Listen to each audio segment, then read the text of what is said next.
அனைவருக்கும் வணக்கம். நாளை 12th ஸ்டாண்டர்ட் ஸ்டூடெண்ட்ஸ்லாம் பார்த்தீங்கன்னா தமிழ் எக்ஸாம் எழுத போகிறீங்க. ஸோ எல்லாருக்குமே first of all the best. Exam சூப்பராக எழுதுங்க.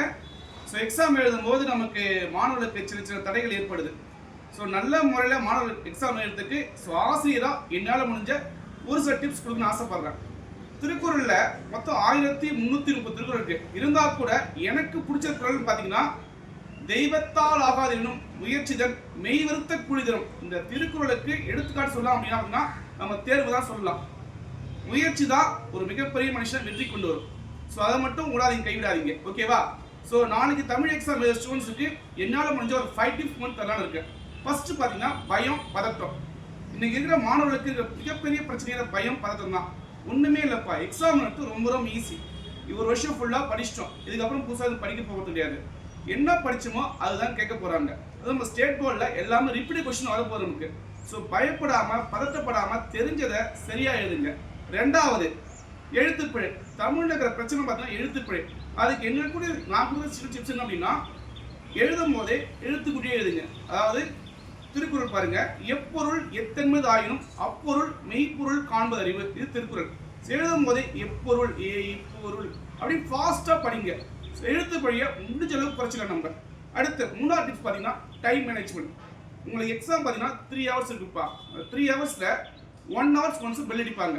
ஸோ எந்த டைமுக்குள்ள எதை முடிக்கணும்னு சொல்லிட்டு ஒரு முன்னாடியே கால்குலேஷன் வச்சுக்கோங்க. அந்த டைமுக்குள்ள முடிச்சிருங்க. ஏன்னா தமிழில் உங்களுக்கு நேரம் பத்தாது. ஸோ நல்ல மார்க் எடுக்கணும், சென்டம் எடுக்கணும் அப்படின்னா டைம் மேனேஜ் ரொம்ப முக்கியமான விஷயம். அதை பார்த்துக்கோங்க. நாலாவது டிப்ஸ் பார்த்தீங்கன்னா கொஷின் நம்பர். நாங்கள் பேப்பர் கரெக்ஷன் போகும்போது எல்லா பசங்களும் மோஸ்ட் ஆஃப் ஸ்டூடெண்ட்ஸ் தப்பான விஷயம் அப்படின்னா கொஷின் நம்பர் நல்லா எழுதிருப்பான், கொஷின் போட்டிருக்க மாட்டான்.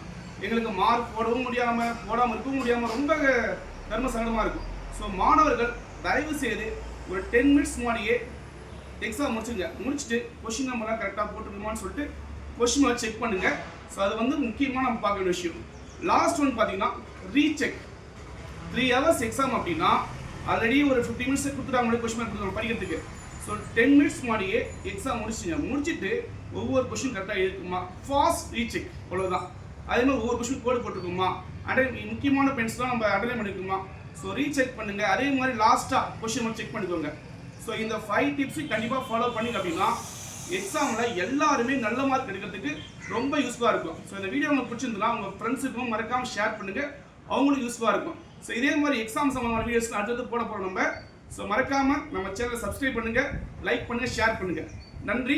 ஸோ லாஸ்ட்டாக நாளைக்கு எழுத போகிற ஸ்டூடெண்ட்ஸுக்கு எல்லாருக்குமே நமது ஸ்ரீ சாரா அகாடமி சார்பாக மனமார்ந்த வாழ்த்துக்களையும் தெரிவித்துக் கொள்கிறோம். நன்றி, வணக்கம்.